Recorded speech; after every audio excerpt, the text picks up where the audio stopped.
நீங்கள் பார்த்து கொண்டிருப்பது நரசிம்ம பெருமாள் உடனுறை நாமகிரி தாயார் திருக்கோயில்.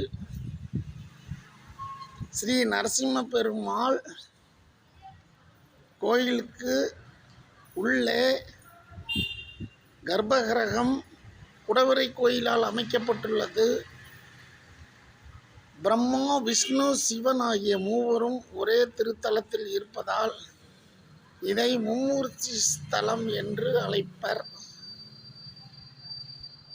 நரசிம்ம பெருமாள் சுவாமிகளுக்கு வலதுபுறம் ஸ்ரீ நாமகிரி தாயார் கோபுரம் தெரிகிறதல்லவா, அது நாமகிரி தாயாரின் சன்னதி.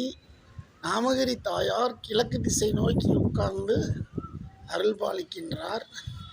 மேலே கோட்டை மதில் சுவர்களால் கட்டப்பட்டு அலங்கரிக்கப்பட்டுள்ளன. இதேபோல் நரசிம்ம பெருமாளுக்கு இடதுபுறம் லட்சுமி நாராயணன் கோயில் இந்த பகுதியில் உள்ளே அமையப்பட்டுள்ளது. வீடியோ பிடிச்சிருந்தா சப்ஸ்கிரைப் பண்ணுங்க, லைக் பண்ணுங்க, கமெண்ட். நரசிம்ம அவதாரத்தில் வதம் செய்யும் காட்சியோடு உள்ளே அமையப்பட்டுள்ளது. மேலும் இத்திருத்தலம் 1800 ஆண்டுகள் பழமை வாய்ந்த குடைவரை கோயில்.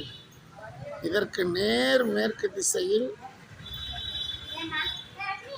ஆஞ்சநேயர் சுவாமிகள் நமஸ்கார முத்திரையில் நின்று நரசிம்ம பெருமாளை வழிபடுவது போல் அமைக்கப்பட்டுள்ளது. அதன் பகுதியையும் இப்பொழுது காணலாம்.